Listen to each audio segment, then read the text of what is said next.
नमस्ते। मेरा नाम है रश्मि सोइन। मैं काउंसलर हूं और पेरेंट कोच हूं। और आज हम डिस्कस करेंगे ओवर प्रोटेक्टिव पेरेंटिंग।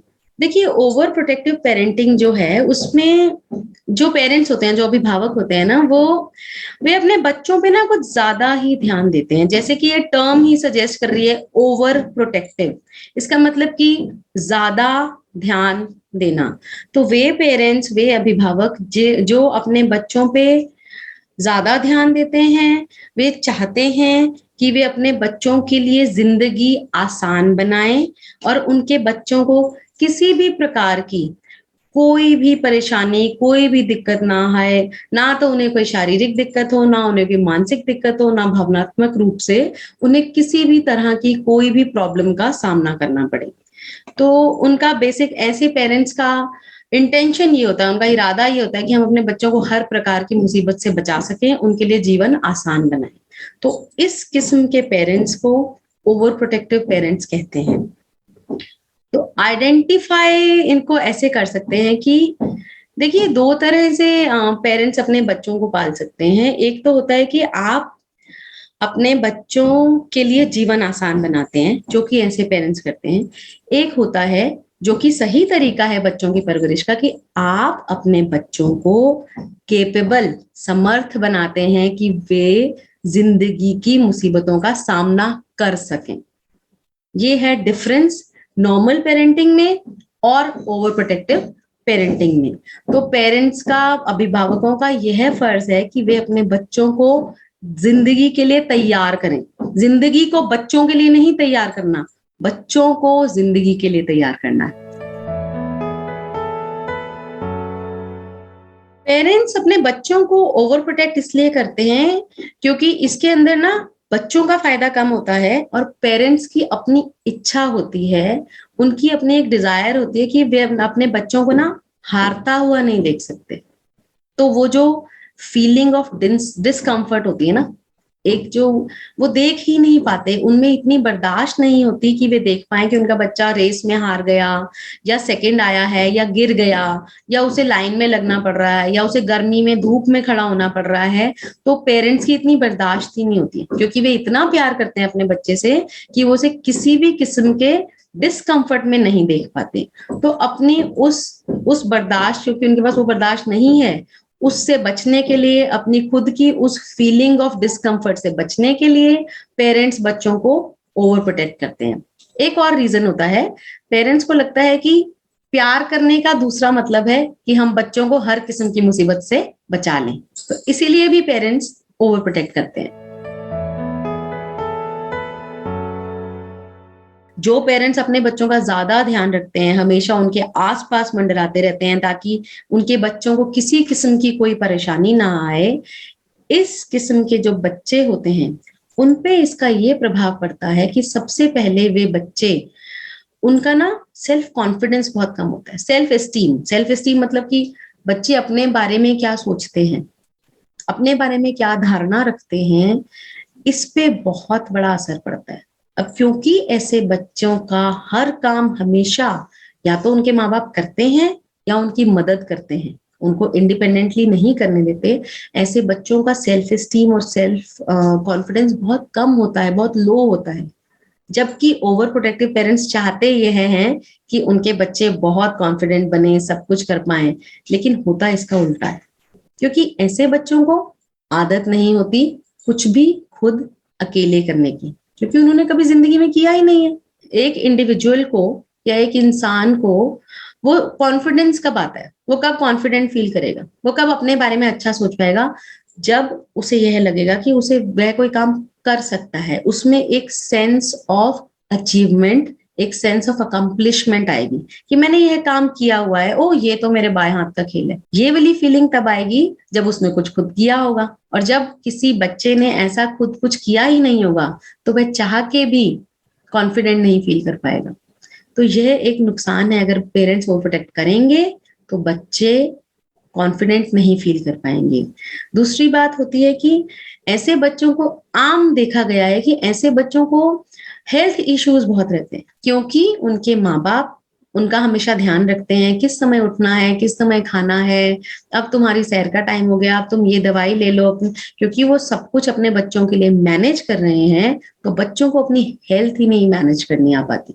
तीसरी एक बात होती है कि कुछ बच्चों को, जिनके पेरेंट्स ओवर प्रोटेक्टिव होते हैं, उनको ना एक ऐसी फीलिंग आ जाती है कि हर चीज ना उनका अधिकार है, जिसको इंग्लिश में सेंस ऑफ एंटाइटलमेंट कहा जाता है, कि उन्हें लगता है कि उनकी हर जरूरत, हर फरमाइश को पूरा करना सबका, आसपास जितने भी लोग हैं सबका फर्ज है।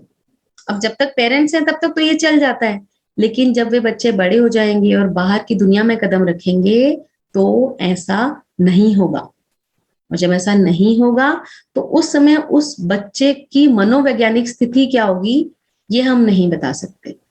या तो वो इस बात को ओवरकम कर लेगा, और अगर वो नहीं कर पाया तो एंजाइटी, डिप्रेशन और किसी भी प्रकार की कोई भी मेंटल हेल्थ प्रॉब्लम आ सकती है, क्योंकि कभी फेल ही नहीं हुए, कभी डिसअपॉइंट ही नहीं हुए। तो क्योंकि उनको कभी फेल होने का मौका नहीं मिलता, तो उन्हें एक्चुअली बाउंस बैक करना नहीं आता है।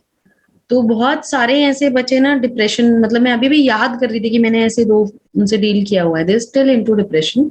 सी the girl is 34, the life, मतलब life is leading nowhere for her, क्योंकि कोपिंग मैकेनिज्म्स नहीं आते थे लाइफ में। जब तक थोड़ी सी डिफिकल्टीज फेस नहीं करोगे, जब तक सेटबैक्स नहीं लगेंगे, तो आप उठ के कैसे आओगे। पेरेंट्स को ना बच्चों की लाइफ के डिसीजंस के फैसले नहीं लेने चाहिए।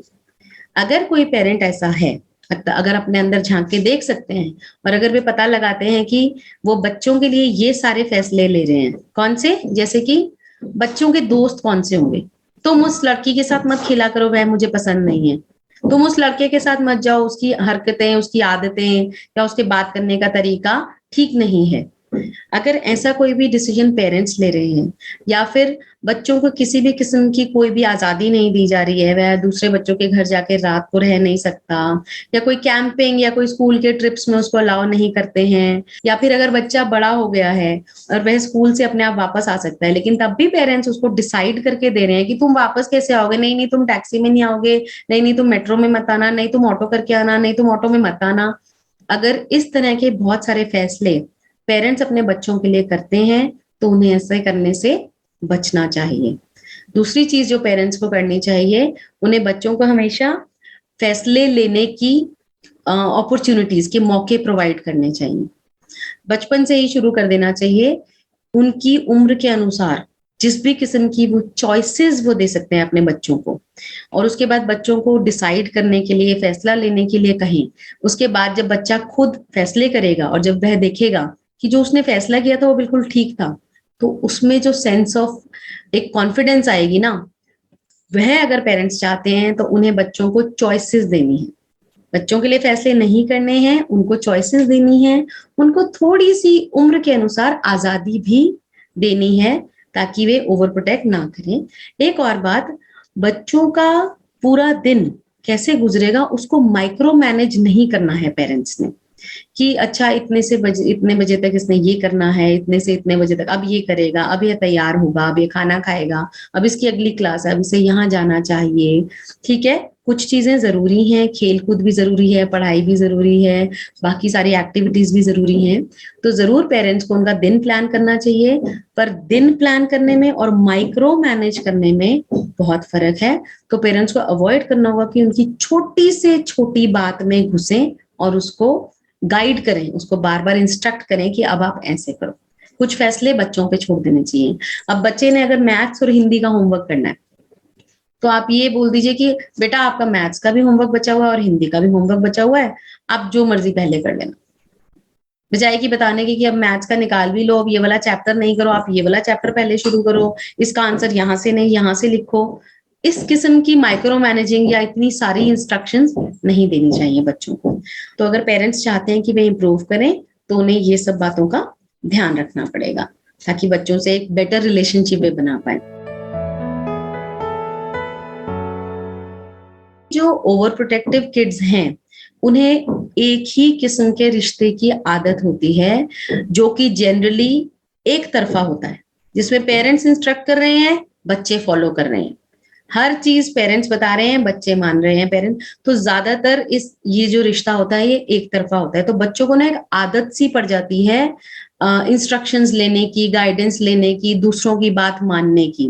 तो जब ये बच्चे बड़े हो जाते हैं तो उनकी जिंदगी में जितने भी रिश्ते रहेंगे, चाहे वह टीचर हो, चाहे दोस्त हो, चाहे उनका पति या पत्नी हो, या जो भी उनके जिंदगी में रहेगा, बच्चे वही वाला रिश्ता ढूंढने की कोशिश करेंगे अपने अडल्टहुड में। और हर रिश्ते को वो उसी तरह से फॉर्म करना चाहेंगे। वो चाहेंगे कि उस रिश्ते का पैटर्न भी यही हो कि दूसरा बंदा गाइड करे, इंस्ट्रक्ट करे और मैं फॉलो करूं। लेकिन हमेशा ऐसा हो नहीं पाएगा ना, क्योंकि जिस तरह से उनके पेरेंट्स बिहेव करते थे जब वे छोटे थे, ऐसे सारे एडल्ट्स उनको मिलेंगे बड़े होके, ये तो कोई जरूरी नहीं है। तो रिलेशनशिप इश्यूज बहुत रहते हैं उन बच्चों को जो ओवर प्रोटेक्टिव होते हैं।